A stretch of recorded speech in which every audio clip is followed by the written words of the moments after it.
তো বন্ধুরা দেখো, এখানে ঘুম থেকে উঠে আমি রান্না বসিয়ে দিয়েছি। এখন বাজে 7টা। তো সকাল সকাল উঠেই রান্নাটা বসাতে হলো। এখানে আমি মাছের চচ্চড়ি করব। একটু পেঁয়াজ দিয়েছি, লঙ্কা, পেঁয়াজ বাটা, ইন্ডাকশানে জল বসিয়েছি গরম জল স্নানের জন্য।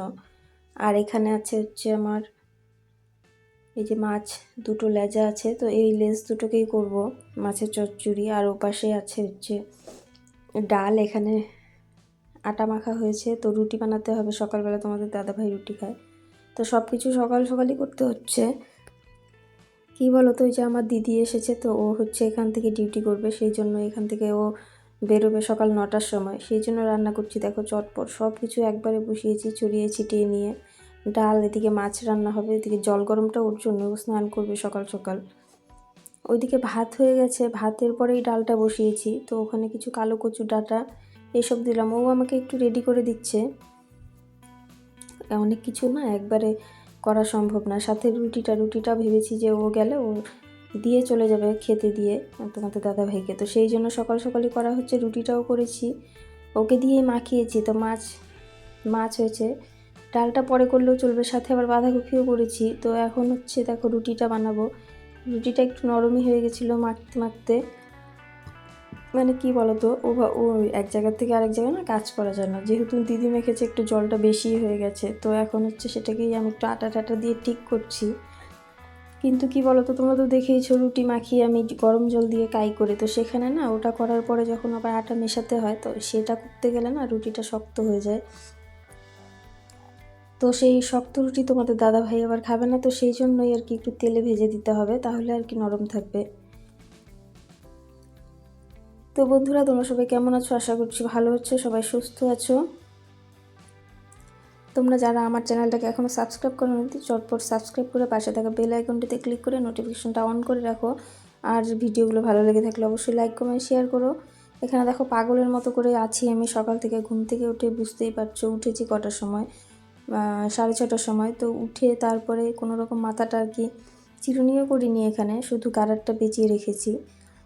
কানের ঠানে সবই খোলা। তো কেমন পাগলের মতো লাগছে, এভাবে ভিডিও করতে চলে এসেছি। মোবাইলটা একটু মুছে তারপরে বসাতে হতো, একটু ঘোলা ঘোলা আসছে। তো সেই সময়টুকুও হচ্ছিল না, যেহেতু সব কিছু একবারে করতে হবে। তো এখানে ওর জন্য ভাতও তুলে ফেলেছি। এখন মানে সময়ই নেই, পুরো 9টা বাজতে চললো। দুজনের জন্য টিফিন রেডি করা আর বেশি তো সময় না। দেখো কতক্ষণ, ওই 7টা থেকে 8টা 9টা, 2 ঘন্টার মধ্যে এত কিছু করা সম্ভবই না। ওইদিকে বাসনপত্র মাজা, তো আমার দিদি কিছু বাসনও মেজেছে, এদিকে জল টল এনে দিচ্ছে, সব কিছুই হচ্ছে। কিন্তু কি বলতো, তারপরে আবার ওইদিকে আমার একটু সুবিধে হয়েছে, পরের দিকে অনেক কিছু করতে পেরেছি। রান্না করতে গেলে না রান্নাতেই সারাদিন চলে যায়। তো যেহেতু একটু সকাল সকাল বসিয়েছি ওইদিকে, তারপরে দেখো ফিল্টারটা পরিষ্কার করার আছে, ঘর মোছার আছে, কলপাটটা কবের থেকে শ্যাওলা পড়ে আছে, তো সেটাও একটু ঘষতে হবে।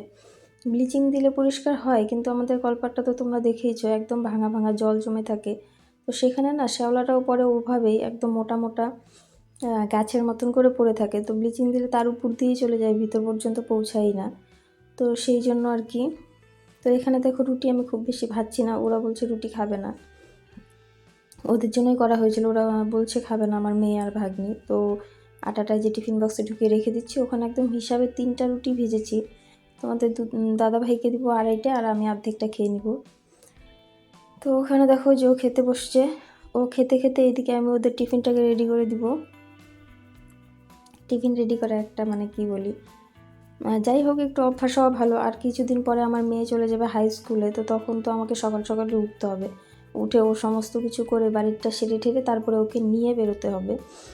তো এখন থেকে অভ্যাসটা করতে হবে, না করলে কি বলো তো চট করে পরে হবে না।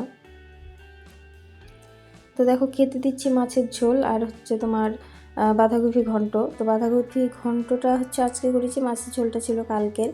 কোনো কিছুই গুছোচ্ছি না, সব কিছু আগে রেডি করে ওকে আগে মানে কি বলি, বাড়ির থেকেও বেরিয়ে যাক, তারপরে অন্য কিছু করব। হয় না, কেউ একজন বেরোলে একটু তাড়াই থাকে। তো তার মধ্যে ভাগ্যিস আমার স্কুলটা, মানে আমার মেয়ের স্কুলটা বন্ধ ছিল। তবুও আজকে মেয়ের স্কুলে পিকনিক ছিল, ও গেল না বলতে কি, যেহেতু দিশা এসেছে, তো সেই জন্য ও যাবে না আর কি। আমরা রবিবার যাব। আর ওদের স্কুল থেকে নিয়ে গেছে পার্কে, খুব একটা আমার ইচ্ছেও ছিল না পার্কে নিয়ে যাওয়ার। ওটাতে কি বলো তো, আমরাই তো নিয়ে যেতে পারি, তাই না? বন্ধু বান্ধব নিয়ে গেলে অন্য জায়গায় যাওয়াটা ঠিক ছিল। তো যাই হোক, সেই জন্য আর কি যেতেও দিলাম না। ও যায়নি, খুব একটা যে জেদ করেছে তাও না, ও একবারেই মেনেছে। তারপরে বললাম যেহেতু স্কুলটা কাছে, খাবারটা খেয়ে আয়। ও খেতেও যায়নি, খেতে টেতে ভালো লাগে না খুব একটা। তো যাই হোক, এই যে হটপটে দেখো রেডি করছি। হটপটটা একদমই বেকার, এটাতে কোনো কিছুই গরম থাকে না, মানে দিতে হয় দিচ্ছি আর কি, ওই টিফিন বক্সের মতনই হয়। আমাদের টিফিন বক্স প্রচুর লাগে। তো ওই যে একটা মিষ্টি দিয়ে দিলাম, দিদি আসার সময় মিষ্টি নিয়ে এসেছিলো, তো সেখান থেকেই একটা দিয়ে দিলাম। দিয়ে ও যখন বেরিয়ে যাবে তারপরে ওই যে ওদেরকে খাবার দাবার দিয়ে তারপরে এর মাঝখানে আবার একটু পেঁয়াজের রসও দিব। কবে থেকেই দিব ভাবছি। পেঁয়াজের রসটা দিলে কি হয় বলো তো, দেওয়ার মোটামুটি 2-3 দিন না চুলটা একটু কমই ওঠে, তারপরে আবার শুরু হয়ে যায়। কিন্তু আমি যে দিব, এই দেওয়ার সময়টাই হচ্ছে না, হয় না আর কি।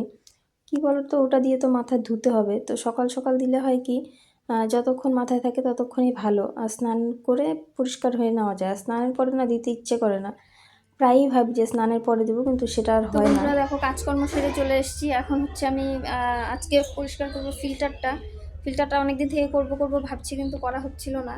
তো ভাবলাম যে আজকে করেই ফেলি। বাইরে কিন্তু ভালো রোদ উঠেছে।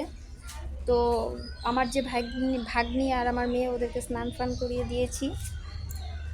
তো এখন ফিল্টারটা পরিষ্কার করবো। মাথা দেখো, এই যে দেখো কেমন, এই যে দেখো পেঁয়াজের রস অনেক দিন থেকেই দিব ভাবছি, সেটাও দেওয়া হচ্ছিল না। তো আজকে করেছি। মানে কি বলতো, যে একটু সকাল সকাল উঠেছি, তো রান্নাবান্না অনেক কিছুই আমার হয়ে গেছে। আজকে দিদি ছিল, তো আমার এখান থেকে ডিউটি করবে, সেই জন্য চলে গেছে, ওর জন্য সকাল সকাল রান্নাও শেষ। তো ভাবলাম যে এই কাজগুলো গুটিয়ে রাখি, যেহেতু স্কুল নেই এখন অনেকটা সময়। তো ওদের স্নান ধান সেরে ওরা খেলছে। আমি যে মাথাটা আজকে একটু শ্যাম্পু করব, তো এখন আর করবো না, আগে ফিল্টারটা পরিষ্কার করব। ফিল্টারটার কী পরিস্থিতি তোমাদেরকে দেখাচ্ছি, চলো। তো এই যে আমার ফিল্টারের অবস্থা দেখো, খুলে রেখেছি, ক্যান্ডেলগুলো সাদা সাদা হয়েছে। তারপরে ক্যামেরাটা ধরেছি, নইলে না দেখাতে পারতাম না ঠিকঠাক, পড়ে গেলে আবার যাবে ভেঙে। তো ঠিক আছে, দেখো মারছি। তো তারপরে যে দেখো ফিল্টারটা মারছি বলতে কি বলো তো, ফুটিয়েছিলাম কলের জলে মোটামুটি আয়রন আছে, তো সেই জন্যই আর কি উপরে হালকা হালকা উপরে ভেসে আছে, সেই জন্য ফিল্টারটা মারছি। সে কী বলো তো, নোংরাটা না হলুদও না শ্যাওলা টাইপেরও না, পরিষ্কারই আর কি, সাদা সাদা। তো চলে, সেটা ভালো করে সাবান দিয়ে মেজে নিচ্ছি। অনেকে তোমরা বলতে পারো যে ক্যান্ডেল আবার কেন মেজে তো ব্যবহার করা যায় না। আমিও জানি যায় না, কিন্তু কি বলতো, সব কিছু অত সহজে ফেলে দিতে ইচ্ছে করে না, কষ্টের টাকা বাবা। আর আমরা এরকমই গরিব মানুষ, তো মেজে ঘষে নিয়েই চলি। তোমরা কে কী বলবে বলো, তাতে কোনো যায় আসে না আমার। তো সেই রকম কিছু ভাবলে আমি ভিডিওটা করতামই না। তো যাই হোক, আমি মাঝে মধ্যেই মাজি, খুব বেশি না, খুব ক্যান্ডেল মোটামুটি 1-2 বছর ব্যবহার করি আমি একই জিনিস। আর কি বলতো, নিচে যখন জলটা যায় না, তো আয়রন থাকে না কোনোভাবেই, সেটা তো দেখি। আয়রন থাকলে নিচের যে জারটা থাকে সেটা নোংরা হতো, কিন্তু সেটা তো নোংরা হয় না, সেটা পরিষ্কারই থাকে। সেই জন্য আর কি সহজে করি না, ফেলি না ক্যান্ডেলগুলো। অনেকেই করে, তোমার ক্যান্ডেল ওই যে কী বলে না, সাদা সাদা থাকে, তো সেটা থাকা পর্যন্তই ব্যবহার করে, তারপরে ফেলে দেয়। কিন্তু ওটা আবার আমি মেজে ঘষে তুলে নিই, ওটার গন্ধে আমি খেতে পারি না। তো যাই হোক, এখানে দেখো আমার ফিল্টার মাজা হয়ে গেছে। তো তারপরে ওগুলোকে ক্যান্ডেলগুলোকে এখন সেট করে তারপরে গিয়ে ফিল্টারে আবার জল দিতে হবে। দিয়ে ওইদিকে তোমার আবার আজকে ট্যাপের জলও আনতে হবে। একা একা করতে হবে, আজকেই আনতে হবে, না আনলে হবে না। পরের দিন শনিবারে আবার একটু কাজ বেশি থাকে, নিরামিষ যেহেতু, খাওয়া মাজা ঘষা করে তারপরে নিতে হয়, সেটাও সকাল সকাল করতে হবে।